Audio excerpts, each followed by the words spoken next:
오늘 다루는 이 레위기 19장부터 23장의 말씀은 우리 지난 시간에 살펴본 것처럼 레위기 17장부터 마지막 27장까지의 부분이 거룩한 삶에 대한 이야기. 그래서 학자들은 이것을 이제 성결법, 홀리니스 코드에 대해서 알려주는 그런 장이라고 말씀을 드렸는데요. 레위기의 전반부 1장부터 16장까지는 주로 예전적인 부분에 있어서의 정결함을 이루는 것에 대한 강조가 있었다면, 이제 17장부터 마지막 27장까지는 삶에서 거룩함을 이루는 그 부분에 대한 관심이 이야기가 되고 있는 장입니다. 그래서 오늘의 본문을 5개 장을 읽어보면 삶에서 어떻게 거룩을 실천하는지에 대해서 아주 구체적인 이야기들이 많이 담겨 있죠. 오늘의 본문이 좀 이렇게 주제가 막 흩어져 있는 것처럼 보여도 크게 3가지의 내용으로 이것을 정리를 해볼 수가 있습니다. 첫 번째는 19장하고 20장의 이야기를 좀 먼저 살펴볼 텐데요. 이제 여기에서는 사랑이라고 하는 주제와 연결시킨 이야기들이 참 많이 등장을 하는 것을 발견할 수가 있죠. 레위기 19장을 중심으로 살펴볼 텐데, 레위기에서 가장 중요한 몇 개의 장들이 있죠. 그 중에서 하나만을 딱 뽑으라고 한다면 많은 사람들은 레위기 19장을 생각을 할 것입니다. 왜냐하면 여기에 레위기의 주제에 대한 이야기가 상당히 집약적으로 들어있기 때문이죠. 레위기 19장은 거룩에 대해서 삶에 대한 이야기와 연결을 시키려고 이야기를 많이 합니다. 레위기 19장에서 이야기하는 그 거룩의 모습은 주변에 있는 이웃들과 조화로운 삶을 살아가는 것, 그게 이제 거룩의 모습인데, 이 19장의 이웃들과 조화로운 삶의 모습들이 이제 크게 이런 3가지 주제가 나오죠. 약자를 보호하는 여러 이야기들, 거짓을 금지하고 불의한 거래를 금지하는 이야기들, 그리고 정의를 왜곡시키는 것을 금지하는 이야기들. 이게 크게 이런 3가지의 내용들이 레위기 19장에 어떻게 이웃과 조화로운 삶을 살아갈 수 있을 것인가를 소개하는 내용으로 등장을 합니다. 제가 이 좀 자세한 내용을 살펴보기 전에 먼저 이 삶이라는 주제와 연결시킬 수 있는 좀 흥미있는 학자들의 이야기가 있거든요. 레위기 19장을 연구를 하면서 이 10계명과 야고보서의 말씀이 여기에 많이 등장을 하는구나, 이것을 이제 연구를 하는 사람들이 많이 발견을 했지요. 제가 이걸 일일이 다 짚어보지는 않을 텐데요. 10계명에 있어서는 주로 제2계명부터 10계명까지의 내용들이 이 레위기 19장의 곳곳에서 발견할 수 있고요. 한번 오늘이나 내일 댁에서 이 말씀들을 한번 찾아보십시오. 10계명의 계명들이 레위기 19장에 실제로 어떻게 소개되고 있는지 아주 흥미있게 볼 수가 있고요.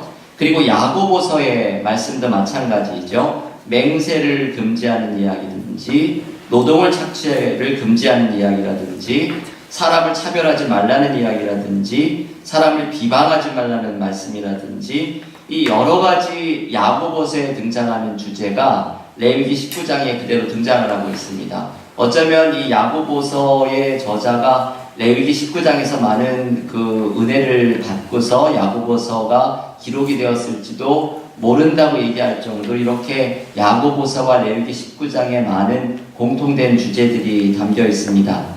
이제 이런 모습들, 10계명의 많은 내용들이 레위기 19장에 등장하고, 야고보서, 특별히 야고보서의 주제는 행함이 없는 믿음은 죽은 것이다 라는 주제이잖아요. 이제 이런 이야기가 레위기 19장에 등장을 하는 것을 보면 역시 레위기 19장의 관심은 삶의 문제라는 것을 알 수 있죠. 이 믿음은 삶에서 실천되어야 하는 삶의 모습과 관계된 것이고, 레위기 19장을 주의 깊게 읽어보면 이 삶의 모습이 이웃사람과 연결이 되어 있다는 것을 발견하게 됩니다. 이게 레위기 19장의 가장 중요한 주제이죠. 거룩을 사랑으로 드러내야 한다는 것, 이 주제를 레위기 19장이 소개를 해줍니다. 두 번째 부분으로 넘어가셔서 거룩은 이웃을 향한 사랑이다 라는 대목을 한번 보시면은요, 레위기 19장은 2개의 중요한 요절이 있는데요. 제가 그 한국에서 신학대학원을 이제 진학을 할 때에 일반 대학을 나오고서 신학대학원 시험 중에 성경 시험이 있는데요. 거기 이제 몇백 개의 암송 구절도 외워야 되는데 레위기의 암송 구절 중에 꼭 들어가는 것이 19장에 이렇게 몰려 있죠. 19장 2절과 그리고 19장 18절 이 두 개가 레위기 암송 구절인데요. 19장은 이 두 개의 요절을 중심으로 구성이 되어 있습니다. 먼저 19장 2절의 말씀을 한번 같이 읽어볼까요? 레위기 19장 2절 찾으신 분들은 한 목소리로 같이 읽겠습니다. 너는 이스라엘 자손의 온 회중에게 말하여 이르라. 너희는 거룩하라. 이는 나 여호와 너희 하나님이 거룩함이라. 네, 이 레위기에 자주 등장을 했던 거룩에 대한 초대. 그런데 그 근거는 내가 거룩하니 너희가 나를 만나려면 나에게 나오려면 너희도 거룩해야 된다. 이 레위기의 중요한 주제의 말씀이 다시 한번 등장을 합니다.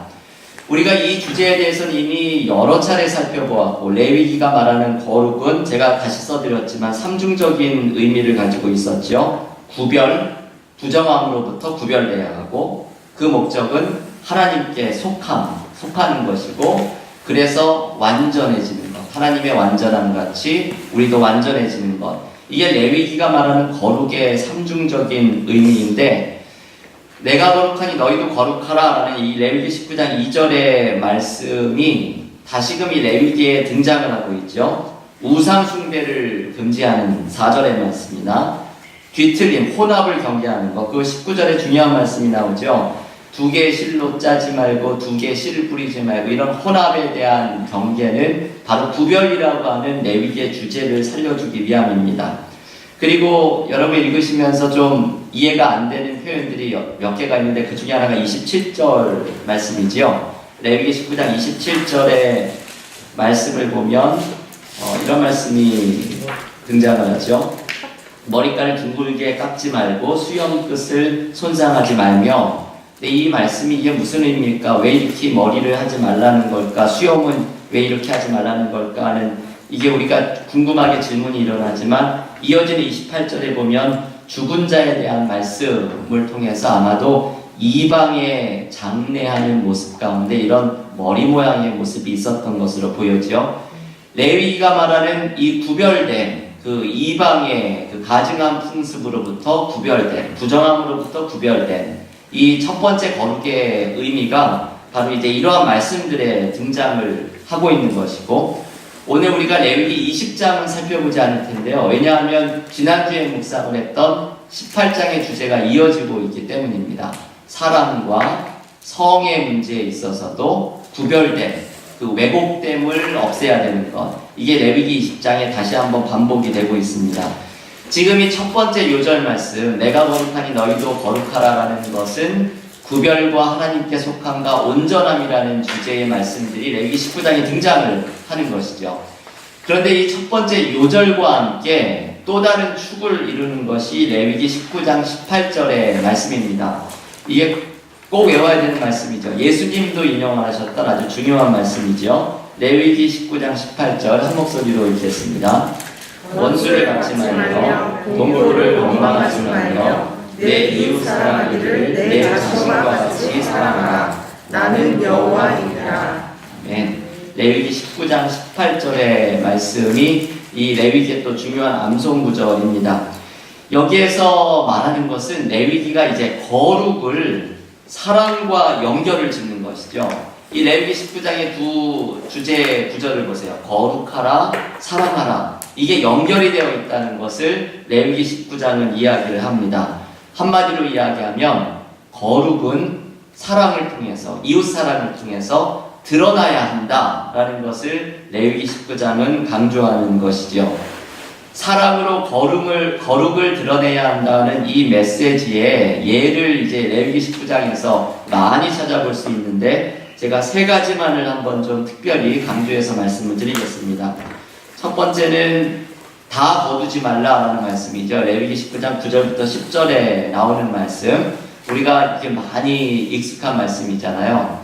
밭에서 곡식을 추수할 때에 그 매달려 있는 그 곡식들을 너무 그냥 알뜰하게 다 꼼꼼히 털어내지 말고 혹시라도 추수를 하다가 땅에 떨어진 나달들이 있으면 그 그거 좀 죽지 말고 좀 내버려 두고 가라 라는 것이죠. 과일을 딸 때에도 알뜰하게 다 따지 말고 좀 남겨두고 떨어진 과일들도 죽지 말고 남겨두어라. 그것은 가난한 자들을 위한 배려이죠. 이게 일종의 약자 보호법의 대표적인 것입니다. 가난한 자들이 그 떨어진 곳, 추수가 덜 된 것을 그것을 따가지고 먹고 사는 것처럼 이들을 배려하는 마음으로 가진 것을 나누는 마음으로 이렇게 모두 다 거두지 말라고 하는 말씀이죠. 룻기에서는 이 말씀이 그대로 등장을 하잖아요. 룻이 이제 시어머니 나오미와 함께 다시 예루살렘에 돌아왔을 때 남자들은 이제 다 죽었죠. 그래서 생계가 막막한 이 룻의 가족이 바로 이 레위기 19장의 이 약자보호법에 근거해서 밭에 떨어진 것들을 주스면서 생계를 유지하게 됩니다.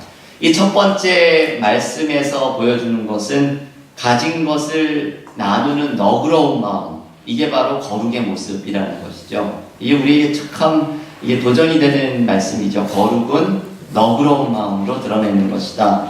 두 번째, 사회적 약자에 대한 배려가 레위기 19장에 등장을 하는데요. 구절하면 몇 구절을 읽어보면요. 13절을 한번 같이 읽어보겠습니다. 너는 내 이웃을 억압하지 말며 착취하지 말며 품꾼의 삭을 아침까지 밤새도록 그에게 주지 말며, 이게 이제 노동력 착취에 대한 금지죠. 노동자를 보호하는 것, 노동력을 착취하지 말고 임금을 체불하지 말아라. 아주 구체적인 지침이 소개되고 있는 말씀이죠. 이어지는 14절에는 장애인의 배려, 장애인에 대한 배려가 등장을 합니다. 눈이 안 보이는 사람, 귀가 어두운 사람들에 대한 배려의 말씀들이 등장을 하고, 그리고 32절에는 노인에 대한 공경이 등장하죠. 19장에서 또 금방 눈에 들어오지 않는 표현이 19장 32절에 있는 샌머리입니다. 이게 머리가 하얗게 흰 머리라고 하는 의미이거든요. 백발의 노인을 상징하는 것이죠. 이 백발의 노인 앞에서는 일어서고 공경하라고 하는 표현이 등장을 하는 것인데, 지금 이 노동자, 장애인, 노인, 이 사람들은 전부 사회적인 약자이죠. 사회적인 약자의 위치에 있는 사람들을 보호하고 배려하는 것, 이렇게 사랑을 실천하는 것, 이게 레위기가 말하는 거룩이 나타나야 되는 영역이라고 하는 것이죠. 세 번째는 이민자에 대한 이야기가 아주 인상적이죠. 레위기 19장 33절, 34절을 한 목소리로 읽겠습니다. 거류민이 너희의 땅에 거류하여 함께 있거든 너희는 그를 학대하지 말고 너희와 함께 있는 거류민을 너희 중에서 남자같이 여기며 자기같이 사랑하라. 너희도 애굽 땅에서 거류민이 되었었느니라. 나는 너희의 하나님 여호와니라. 네. 이 거류민은 한마디로 이제 우리의 문맥으로 이야기하면 이민자들입니다. 애굽 땅에서 이스라엘 백성들도 이민자들이었고, 하나님께서는 이스라엘 백성들에게 너희에게 있는 그 이민자들, 우리가 영어로는 에일리언이라고 표현하잖아요. 그 낯선 사람들을 어떻게 환대하고 학대하지 말고 사랑할 것을 강조하고 있는 말씀입니다. 그 이유와 근거를 하나님께서는 모세를 통해서 말씀해 주시기를 너희도 이민자였다. 그 서름을 너희도 알고 있다. 그 아픔을 알고 있으니 그때를 떠올리면서 이민자들을 사랑하기를 게으르게 하지 말아라. 그게 하나님께서 주시는 말씀이죠. 이게 요즘 우리에게는 얼마나 그 많은 것을 생각하게 하는 말씀인지 모릅니다. 미국 사회는 그 이민자에 대한 문제, 유럽도 마찬가지지만 난민이라든지 이민자들에 대한 문제가 참 심각하죠. 미국도 지금 멕시코와의 국경에 그 장벽을 세우려고 하는 일을 하고 수많은 사람들과의 논쟁이 지금 일어나고 있고, 이민자들 가운데에서도 특별히 자녀들하고 떨어져 가지고는 추방을 당하는, 그래서 눈물을 흘리는 많은 사람들의 이야기를 우리는 알고 있습니다. 여기 이제 테나플라이 지역에 제가 항상 그 나가는 그 종교 지도자들 모임이 있거든요. 그 성직자 모임에 기독교 성직자들만 모여서는 이제 성금요일 예배를 연합으로 드리고, 그리고 다른 종교, 뭐 유대인이라든지 이슬람이라든지 한 분들하고 또 연합으로 모이는 그런 모임이 있는데요. 한 2년 전인가는 그 모임에 나갔을 때 그 이민자들을 도와주는 기관에서 나와가지고 우리 교회나 종교기관에서 어떤 일을 할 수 있는지 이야기를 나누는 자리를 가졌는데 정말 자료도 보여주고 영상도 보여주고 하는데 눈물 없이는 볼 수 없는 그런 일들이 너무나 많습니다. 그 자녀들은 여기 시민권자이지만 부모님들은 시민권자 프로퍼한 비자가 없기 때문에 쫓겨나게 돼서 갇혀지게 되고 그 자녀들하고 어린 자녀들하고 떨어지고 이 애들은 어떻게 돌볼 길이 없고 거기서 일하는 사람들을 보면은 너무나 그 심각한 문제들, 이야기들이 많이 있는 그런 주제의 말씀이죠. 지금 우리가 읽은 레위기 19장 33절과 34절의 이 말씀은 기독교인으로서 굉장히 심각하게 이 말씀을 어떻게 적용을 하고 그리고 정책적으로는 어떻게 이 말씀의 정신을 드러낼 것인가, 이게 참 어려운 문제이지만 이것에 대해서 고민을 하게 되는, 기독교인으로서 고민을 하게 되는 문제이죠. 그리고 이 말씀은 이민교회에 특별히 주시는 말씀이 많이 있습니다. 그 유대인들이 애굽 땅에서 이민자였던 것을 기억하라는 것처럼 이민교회 우리들은 전부 이 말씀을 경험했던 사람들이죠. 이민자들이기 때문이죠. 그래서 이민교회는 보다 더 이 이민자들에게 대해서, 거류민에 대해서 사랑을 베풀라고 하는 이 말씀, 낯선 사람에게 황대를 베풀라는 이 말씀에 대해서 보다 더 피부로 느끼면서 이 말씀을 실천하는 공동체가 되어야 합니다. 여러분, 이 지금 말씀 제가 3가지를 지적을 해드렸는데요. 나눔에 대한 말씀, 그 밭에 대한 추수 이야기, 그리고 약자의 보호, 낯선 사람에 대한 환대. 레위기 19장은 사랑으로 이 사람들에게 대해서 이 사랑을 실천하는 것, 이게 바로 거룩의 모습이라고 이야기를 합니다. 그리고 사랑할 때에 거룩이 드러나고 우리는 거룩하신 하나님을 만나게 되는 은혜를 경험하게 됩니다. 제가 자주 인용을 하는 아베 피에르 신부가 바로 이 정신으로 사역을 하는 분이거든요. 사랑할 때 거룩이 나타나고 거룩이 나타날 때 하나님의 임재를 느끼게 되는, 그분이 이런 말을 했죠. 제가 소개해드렸던 세상의 모든 도서관을 뒤져가지고 하나님에 대한 모든 책을 혹시 다 읽는다고 하더라도 하나님을 못 만날지 모르겠지만 약한 사람 한 사람에게 사랑을 실천하면 이미 하나님을 만난 것이다. 이게 레위기 19장의 바로 정신이죠. 거룩은 사랑을 통해서 드러나는 것이고, 그렇게 거룩이 드러난 사람은 거룩하신 하나님을 만나게 된다고 하는 메시지입니다. 오늘 이 말씀이 우리에게는 굉장히 도전이 되는 말씀인데요. 거룩을 나는 사랑으로 드러내고 있는가? 내가 하나님을 만나지 못하는 것은 사랑을 실천하지 않고 그래서 거룩이 드러나지 않기 때문이 아닌가? 오늘 이 레위기 19장에 거룩과 사랑을 연결시키는 이 말씀을 깊이 묵상을 하면서 사랑으로 거룩을 드러내는 우리 모두가 될 수 있기를 기원합니다. 두 번째 주제는 제사장의 거룩인데요. 21장과 22장의 말씀이죠. 지금 이 19장과 20장은 사랑과 거룩의 관계를 논의했는데 21장과 22장은 사람과 거룩의 관계를 논의합니다. 특별히 이 사람은 예배를 인도하는 제사장을 다루고 있죠. 이 말씀을 우리가 레위기 8장부터 10장의 제사장 위임식이 나하고 관계없는 말씀이 아니라 우리가 묵상할 수 있는 그 메시지가 있다고 말씀을 드린 것처럼 베드로전서 2장 9절에 우리를 왕같은 제사장들로 부르셨다는 이 말씀을 기억을 하면서 이제 이 말씀을 완전히 아주 구체적으로 적용하는 거에 좀 한계가 있을지 몰라도 이 레위기 21장 22장에서 우리에게 주시는 말씀을 또 묵상을 할 수가 있습니다. 먼저 제사장에 대한 말씀에서 21장에서는 장례와 결혼에 대한 이야기를 소개하는데요.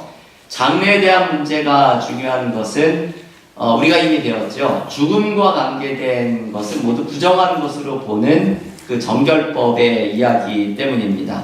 제사장은 그 시체하고 접촉을 하게 되면 부정해지고, 그리고 죽음과 관계되어 있는 장례에 대해서도 주의를 기울여야 하는 것을 가르쳐 주죠. 왜냐하면 이 제사장들이 죽음과 관계된 것으로 인해서 부정해지면 성소의 직무를 감당해야 되는 더 중요한 이 직무를 위해서 구별된 사람들인데 그 직무를 감당할 수가 없기 때문에 그렇습니다. 그래서 장례에 대한 그 이야기를 보면 제사장은 기본적으로 장례를 집례하거나 참석하는 것이 기본적으로 금지가 되어 있죠. 그래서 이 말씀을 요즘에 목회자로 적용을 한다고 하면 여기에 또 이제 문제가 많이 부닥치게 되죠. 목사들은 이것 때문에 장례를 인도하면 안 된다고 또 이렇게 얘기를 하면은 안 되겠죠. 이 제사장은 기본적으로 장례와 관계된 것이 금지되어 있지만 일반 제사장의 경우에 직계가족의 경우에는 장례를 치를 수가 있게 예외 규정을 되고 있는 것이 소개가 되고 있죠. 하지만 대제사장, 가장 높은 거룩을 유지해야 되는 대제사장은 직계가족의 장례도 금지되고 심지어는 부모의 장례식에도 참석할 수 없게 되어 있는 것. 이게 바로 제사장들에게 주어져 있는 장례에 대한 규정이었습니다.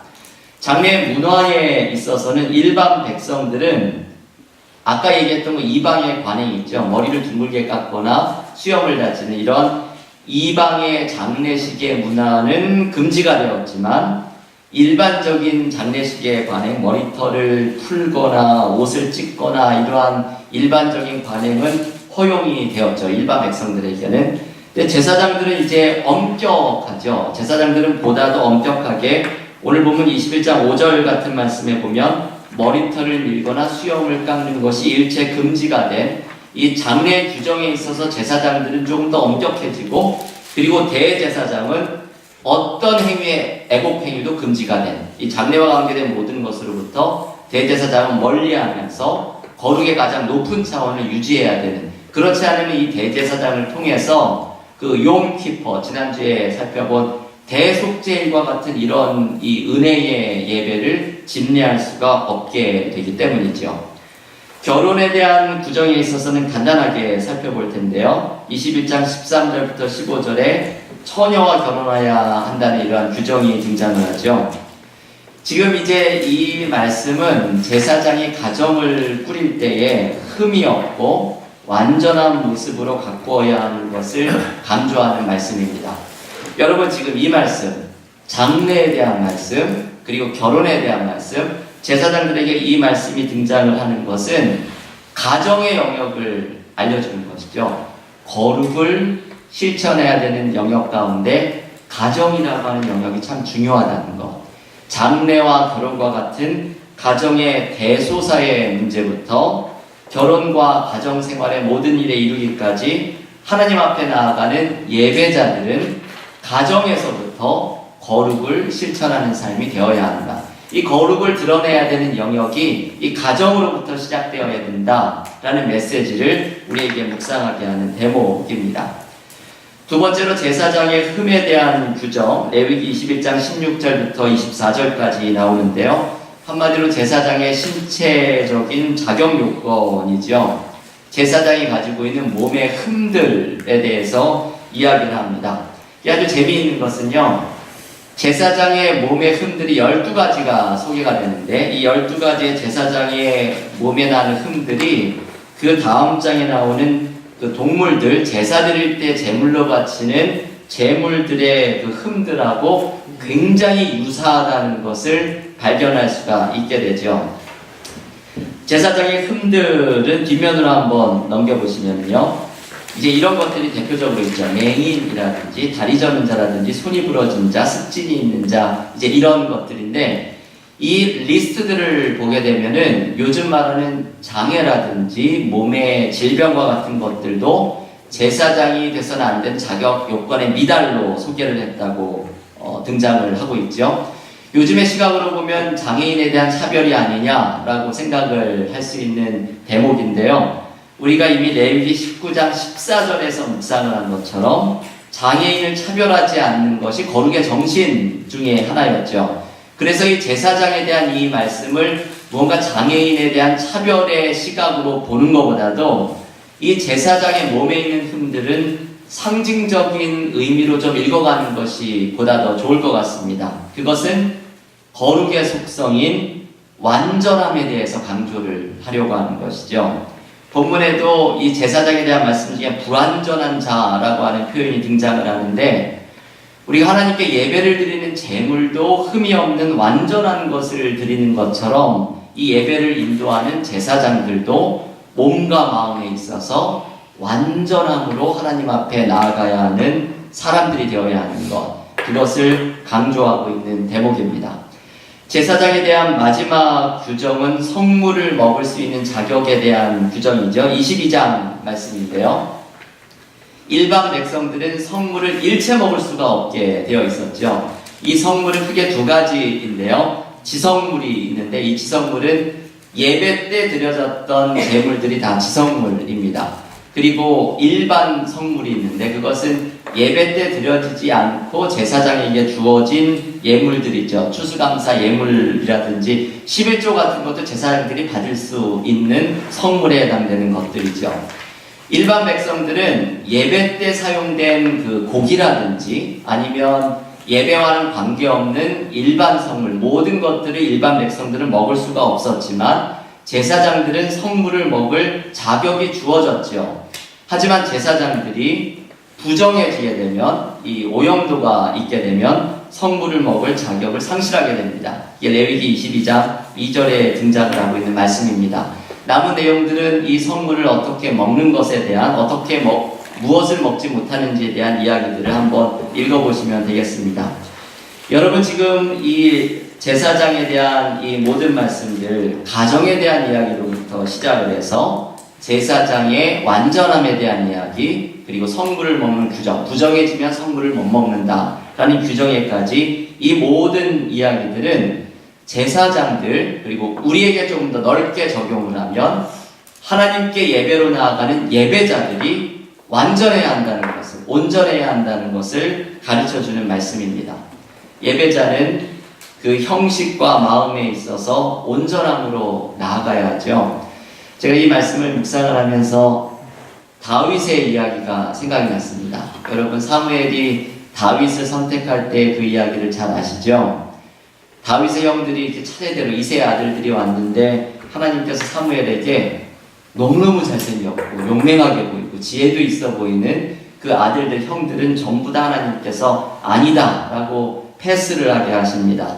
그 이유는 하나님께서 사무엘에게 이렇게 말씀을 하시죠. 사무엘상 16장 7절에 외모가 아니라 중심을 보시는 하나님이라고 말씀을 합니다.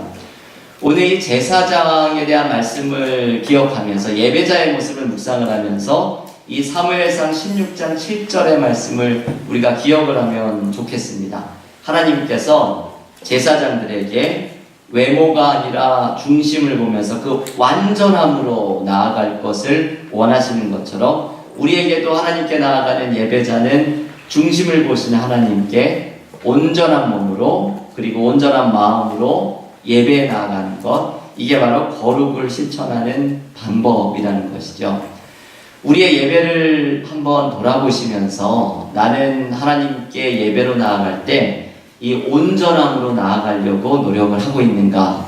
온전한 모습으로 예배로 나아가는 것이 거룩을 실천하는 방법이라고 오늘 레위기의 말씀 우리에게 전해줍니다. 마지막 세 번째, 절기에 대한 이야기를 나눠보겠는데요. 레위기 23장의 말씀이죠. 여기 오늘 참 귀한 말씀들이 많이 등장을 하는 말씀인데요. 오늘 제가 이 핸드아웃을 만드는데 시간이 많이 걸렸는데, 이 절기들을 좀 정리를 해드리려고 하다 보니까 이게 너무 빽빽하게 제가 핸드아웃을 좀 만들었죠. 눈이 좀 아프시죠? 오늘 핸드아웃은. 제 설명을 한번 들으시면서 이스라엘의 절기들을 한번 생각을 해보겠습니다. 이스라엘은 주로 농사와 관계된 절기, 그리고 음력으로 따지는 절기를 만들었는데, 동양식의 음력하고도 조금 차이가 또 나는 음력이죠. 이스라엘의 절기들 가운데 적어도 1년에 그 3대 절기, 이스라엘의 남자들은 무조건 이 3대 절기에 성전에 나와서 예배를 드리게 되어 있는 3대 절기가 있었죠. 이게 6월절, 77절, 초막절이고, 제가 각각을 이제 설명을 간단히 해드리겠습니다. 그리고 이 3대 절기와 함께 다른 기타 절기들을 지켰죠. 레위기 23장은 이 절기들에 대해서 이야기를 하는데, 절기들에 앞서서 먼저 안식일에 대한 이야기로 시작을 하고 그리고 이스라엘이 지키는 절기들을 소개를 합니다. 제가 대표적인 6개의 절개를 소개를 해드리고 그 시기하고 의미를 좀 간단하게 말씀을 드릴 텐데요. 첫 번째 중요한 절기는 3대 절기 중에 하나인 유월절이죠. 이 유월절을 흔히 무교절이라고도 부르는데 사실은 유월절 다음 날부터 시작이 되는 절기가 무교절인데 이 경계 구분 없이 유월절 혹은 무교절을 막 섞어서 사용을 합니다. 유월절은 음력으로 1월 14일, 그 유월절 다음 날 안식일, 그 다음 날이 우리에게 부활절이기 때문에 유대 음력 1월 14일이 그리스도인 우리 태양력으로는 보통 3월이나 4월에 떨어지게 되죠. 이제 그 감으로 이 달들을 보시면 되겠습니다. 6월절은 음력으로 1월 14일이고 그 다음 날부터 일주일 동안을 무교절이라고 부르죠. 이 무교절이라고 부르는 이유는 이 7일 동안 무교병을 먹었기 때문이거든요. 무교병은 그 누룩을 넣지 않은, 이게 누룩이 오염을 변질을 시키는 거기 때문에 레위기는 삼가하도록 하는 것이고, 보다 더 역사적인 상황에서는 누룩으로 발효를 시킬 만한 시간이 없었던 빨리 출애굽을 해야 했던 그 6월절의 긴박함을 의미하는 것이 바로 이 무교병이죠. 무교병을 먹었던 7일을 바로 무교절이라고 부릅니다. 그래서 이 6월절과 이어지는 무교절은 바로 출애굽의 구원을 기억하는 날이죠. 여기에 굉장히 중요한 메시지가 담겨 있습니다. 레위기가 말하는 이 거룩한 삶은 우리에게 숙제나 명령으로 먼저 주어지는 것이 아니라는 것이죠. 이 레위기가 말하는 거룩의 삶은 먼저 우리에게 구원이라고 하는 은혜가 주어졌고 그리고 그 구원에 대한 응답으로부터 주어지는 것이 바로 거룩한 삶의 모습입니다. 하나님께서 우리에게 베풀어 주셨던 은혜와 구원이 얼마나 큰지 그것에 기뻐하고 감격하면서 우리는 하나님께 거룩한 삶으로 응답하는 것. 이게 이제 이 6월절이 구원의 그 이스라엘이 애굽에서 출애굽한 구원의 경험으로부터 시작한다는 이 메시지에서 우리에게 주는 중요한 메시지이죠. 여러분 그 중요한 요절이 또 하나 있는데요. 레위기 22장 32절과 33절을 한번 한 목소리로 읽어보겠습니다. 레위기 22장 32절, 33절 함께 읽겠습니다. 너희는 내 소를 속되게 하지 말라. 나는 이스라엘 자손 중에서 거룩하게 함을 받을 것이니라. 나는 너희를 거룩하게 하는 여호와여 너희의 하나님이 되려고 너희를 애굽 땅에서 인도하여 낸 자니 나는 여호와이니라. 네. 여러분 여기도 이제 똑같은 그 구조와 내용이 등장을 하죠. 32절에는 거룩에 대한 초대가 등장을 하는데 그 근거가 33절에 나오는 너희를 애굽 땅에서 인도하여 낸 자다. 바로 이 출애굽의 구원의 사건, 이 은혜를 그 근거로 이야기를 합니다. 그 은혜를 받았으니 그 구원을 받았으니 하나님께 거룩으로 응답하라고 말을 하고 있는 것이죠. 이게 레위기가 말하는 거룩의 중요한 의미인데요. 구원에 대한 기쁨과 감격이 거룩한 삶으로 드러나는 것. 이게 중요한 메시지인데요. 6월절은 바로 이 구원의 감격을 기억하는 날이 6월절이라는 절기입니다. 두 번째 절기는 초실절, 보리초실절인데요. 여러분 오늘 본문의 10절부터 15절에 보면 첫 수확한 보리 한 단을 드리는 이제 이야기가 등장을 하는 초실절의 이야기가 나오는데 이게 무교절의 절기에 나타나고 있는 것이죠. 6월절 다음에 무교절이 시작할 때 첫날은 안식일이고 그 안식일 다음 날이 바로 11절의 안식 후 이튿날이 나오죠. 그 안식일 이튿날이 바로 초실절입니다. 이때는 그 봄에 보리를 수확한 것을 드리는 절기가 바로 이 절기이죠. 오늘 본문 10절에 보면 너희의 곡물의 첫 이삭 한 단을 드리는 이야기가 나오는데 첫 번째 이삭 한 단이기 때문에 바로 초실이 바로 이런 의미죠. 첫 번째 열매, 바로 이 구절로부터 초실절이라고 이름을 붙이는데 보리를 드리는 초실절이 바로 이 10절부터 15절에 나오는 말씀입니다. 근데 여러분 이 말씀 6월절 다음 날은 안식일, 그 안식일 다음 날이 바로 이 보리를 드리는 초실절이죠. 그리스도인들에게는 정확히 부활절에 해당되는 말이 이 보리의 초실절입니다. 세 번째 절기는 3대 절기 중에 하나인 칠칠절, 다른 말로는 오순절이라고도 불리는데요. 칠칠절은 말 그대로 이게 숫자 7이거든요. 7이 7번 나온다는 뜻이죠. 그러면 7이 7번 나오면 49일이죠. 초실절부터 49일이 지난 날을 바로 칠칠절이라고 하는 절기로 드리게 됩니다. 7주가 지난 날이죠. 근데 이 칠칠절을 오순절이라고도 불리는데, 오순이 그 50이잖아요. 순이 한국말로 열이라는 뜻이고, 오는 숫자 5이기 때문에 오순은 바로 50일을 가리키죠. 이 49일을 그 초실일을 치느냐 안 치느냐에 따라서 이 49일이냐 50일이냐 불릴 수가 있기 때문에 오순절이라고 불리는 것이죠. 여러분, 오순절 하면 우리에게 제일 확 떠오르는 절기가 무엇이죠? 네, 성령 강림절이죠. 그래서 기독교에서도 이 성령 강림절을 계산을 할 때에 부활절 다음부터 49일 후에를 성령 강림절로 잡게 되는 것이 바로 이 유대 절기가 이렇게 같이 이어지고 있기 때문에 그렇습니다. 이 칠칠절은 추수한 곡식을 바치는 절기인데, 그 성령 강림절이 보통 5월달 이렇게 많이 떨어지잖아요. 좀 늦으면 6월달. 그래서 그 해에 수확된 봄 농사의 그 밀과 주로 밀을 드리는 것이고, 과일들을 바치는 봄 농사의 추수감사일이 바로 칠칠절입니다.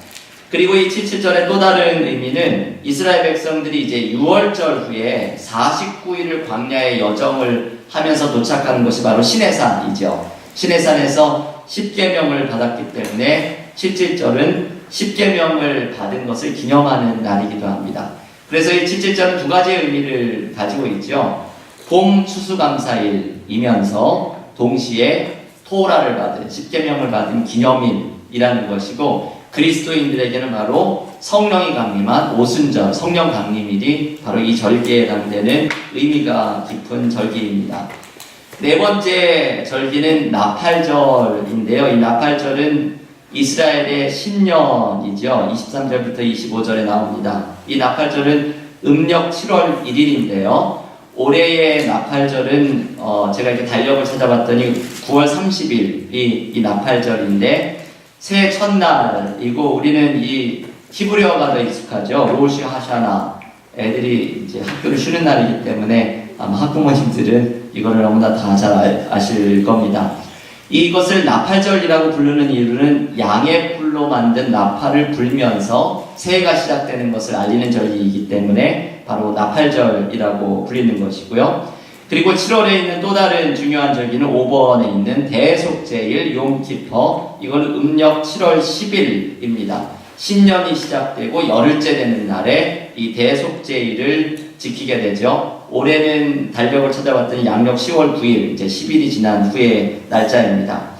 우리가 지난주에 이 욤키퍼에 대해서는 자세하게 묵상을 했기 때문에 지난주에 그 내용을 한번 참고를 해주시고요. 근데 여러분, 이제 여기에 좀 메시지가 있죠. 신년에, 이스라엘의 신년에 새해를 시작하자마자 열흘째에 대속제일을 하는 것이죠. 대속제일은 대청소의 날이라고 말씀을 드렸죠. 묵여있는, 해결하지 않은 죄를 한꺼번에 다 처리하는 절기인데, 이게 우리에게 주는 메시지가 있죠. 이스라엘은 한 해를 시작하면서 죄에 대한 문제를 해결하는 것으로부터 새해를 시작했다고 하는 의미이죠. 우리가 새해를 맞이하게 되면 제일 많이 묵상하는 말씀들 중에 하나가 고린도후서 5장 17절 말씀이죠. 보라, 새 것이 되었도다 라는 바울의 그리스도 안에 있는 자들에 대한 선언인데, 보라, 새 것이 되었도다 라는 이 말씀을 우리가 참 좋아하지만, 새 것이 되는 것의 시작은, 오늘 이 대속제일에 대한 말씀은 죄의 문제의 해결로부터 시작된다는 것을 우리에게 알려줍니다. 여섯 번째로 초막절을 한번 살펴볼 텐데, 한번 핸드아웃을 보시죠. 초막절은 33절부터 43절에 나오는데 장막절이라고도 부르죠. 이스라엘의 음력 7월 15일부터 22일까지 8일 동안 있는 절기입니다. 여러분 이게 4, 5, 6번이 다 7월 달에 있죠. 음력 7월에 유대인들에게는 이 음력 7월이 참 중요한 달이죠. 신년의 로시 하샤나부터 대속죄일과 초막절까지 이게 연이어서 이어지고 있기 때문입니다. 초막절은 우리가 아는 것처럼 이스라엘이 출애굽을 한 다음에 광야에서 생활을 할 때에 처음엔 이 초막을 적겠죠. 이 없는 그 재료를 가지고 나뭇가지 같은 걸 엮어서 만든 임시거처, 광야에서 지냈던 이 초막으로 만든 것을 상징하는 것이고, 그리고 이것을 장막절이라고도 하는 것은 40년의 광야 생활을 하면서 이제 천막으로 또 지을 거하는 거초들을 지었기 때문에 또 장막절이라고도 부르는 것이죠. 이 초막절이나 장막절이 모두가 의미하는 것은 그 광야 생활의 고달픔입니다. 이 초막절은 광야 시절의 고달픔을 잊지 말아라. 이 어려웠던 때를 잊지 말아라. 그리고 중요한 것은 그 고달팠던 시절에 하나님께서 어떻게 인도하셨는지 그 은혜를 또한 잊지 말아라. 그게 바로 초막절의 정신이죠. 우리도 어려웠던 시절, 그 어려웠던 시절에 하나님 앞에 나와서 새벽 기도마다 무릎 꿇고 기도하고 하나님 앞에 부르짖었던 그 어려웠던 시절을 잊지 말고, 그 어려웠던 시절에 하나님께서 동행해 주셨던 하나님의 은혜를 잊지 말고 기억하는 것, 이것이 바로 초막절의 정신입니다. 그리고 한 가지 의미 있는 것은 이 초막절은 그 동양의 음력 8월 15일 추석하고 일치가 되는 절기이거든요. 그래서 추수한 과일을 저장을 한다고 하는 의미로 수장절이라고도 불리기도 하는데, 이거 이제 농사와 관계된 또 다른 이름인 것이죠.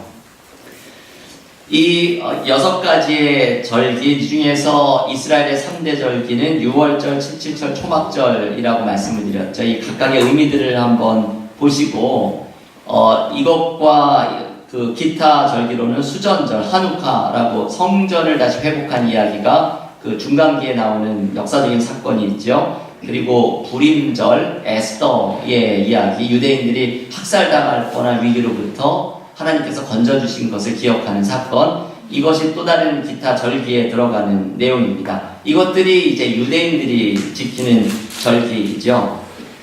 여러분, 이 절기에 대한 이야기, 이게 상식적인 차원이라든지 성경의 지식으로만 이 절기를 이해하는 것이 중요한 것이 아니라 여기에 담겨있는 중요한 의미를, 특별히 거룩과 연결된 중요한 메시지가 있는 것을 기억을 해야 합니다. 제가 2가지의 의미를 말씀을 드리고 오늘 성경 공부를 마치려고 하는데요. 첫 번째, 절기에 담겨있는 의미는 하나님의 은혜에 대한 기억과 감사입니다. 여러분, 제가 소개를 해드렸던 이 6가지 중요한 절기들에는 전부 하나님의 은혜가 있죠. 구원과 관계된 사건이든, 고달팠던 시절에 하나님의 인도하심에 대한 은혜든, 혹은 농사와 관계된, 열매와 관계된 은혜든, 하나님께서 베풀어 주신 은혜가 있고 그 은혜를 감사하는 것이 이 이스라엘의 절기들에는 담겨 있습니다. 그래서 이 절기들에서 우리가 묵상을 해야 되는 것은 우리도 하나님의 은혜를 잊지 않고, 그리고 하나님의 인도하심을 감사하면서 살아가는 것, 이게 거룩을 실천하는 방법이라는 것이죠. 이게 절기에 담겨있는 메시지입니다. 은혜를 잊지 않고 감사하면서 살아가는 것, 이게 하나님께 삶에서 거룩을 어떻게 실천할 수 있을까? 그 방법 중에 하나가 바로 구원에 대한 이 기억을 기억하면서 하나님께 감사하는 것, 이게 절기에 담겨있는 첫 번째 메시지이죠.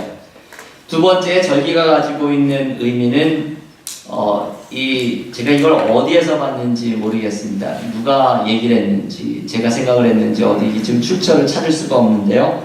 거룩을 시간에 새긴 것, 이게 바로 이스라엘의 절기의 의미이죠.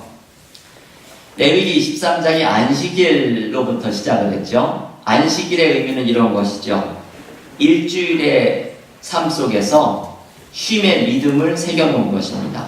이 쉼의 리듬을 그냥 골프 치고 어디 놀러 가는 것으로 쉬는 것이 아니라 하나님 안에서 쉬는 것.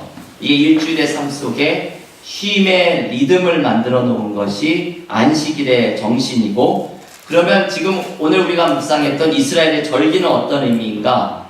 1년의 삶 속에서 하나님의 은혜를 기억하면서 내 삶을 다시 세워나가는 거룩의 리듬을 만들어 놓은 것이죠.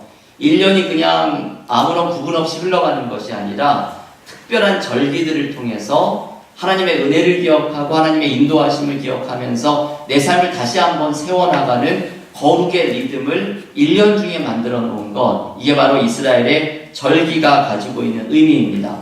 그래서 레위기는 이 23장에 이르러서 그동안은 예전을 통해서 혹은 행동으로 몸을 구분을 하면서 혹은 예배를 통해서 하나님의 말씀하시는 거룩을 드러내야 된다는 것을 가르쳐 줬는데, 이 레위기 23장에 와서는 시간 속에서 거룩을 드러내야 한다는 것을 가르쳐 주죠.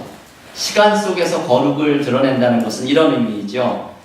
나의 시간들 중에서도 거룩을 실천하기 위한 시간을 할애하고, 여러분의 시간들 중에서는 거룩을 실천하기 위해서 내고 있는 시간의 할애들이 있습니까? 이게 시간 속에 거룩을 드러낸다고 하는 의미이고, 그리고 이 절기에서 주시는 구체적인 메시지는 내 삶의 시간들 속에서도 하나님의 거룩한 임재가 배어있고 은혜가 담겨있는 나의 삶의 시간들이 있지요. 유월절과 같이, 초막절과 같이 내 삶의 평생의 삶의 시간들 속에서도 하나님의 은혜, 하나님의 거룩이 배어있는 시간들이 있습니다. 그것을 찾아내는 것, 그게 바로 이 절기에 담겨있는 시간을 통해 거룩을 드러내는 삶의 모습입니다. 여러분, 오늘 이 거룩에 대한 말씀을 묵상을 하면서 세 가지의 영역을 말씀을 드렸거든요. 크게 이야기하면 너무나 많은 말씀들이 있었지만 크게 세 가지이죠. 거룩은 사랑의 실천을 통해서 드러낸다는 것, 제사장의 이야기를 살펴보면서 거룩은 가정에서부터 시작이 된다는 것, 그리고 마지막 거룩은 시간 속에서 드러난다는 것. 나의 시간 속에 거룩의 리듬을 만들고 거룩을 위한 시간을 할애하고 나의 삶의 시간들 속에 거룩하신 하나님의 임재를 찾아내고 그 은혜를 기억하고 잊지 않고 감사하는 것, 이게 바로 시간 속에서 거룩을 드러내는 것입니다. 우리가 사랑 속에 거룩을 드러내던, 가정 안에서 거룩을 드러내던, 시간 속에서 거룩을 드러내던 이 거룩을 드러내는 삶이 바로 우리에게는 능력이 됩니다. 여러분, 오늘 성경 공부를 거룩이 능력이다 라는 오늘의 제목으로 마치려고 하는데요.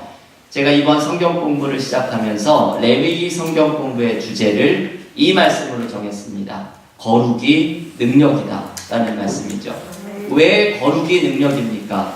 거룩이 능력이 되는 이유는 우리가 거룩해지면 거룩하신 하나님 앞에 나아갈 수 있기 때문입니다.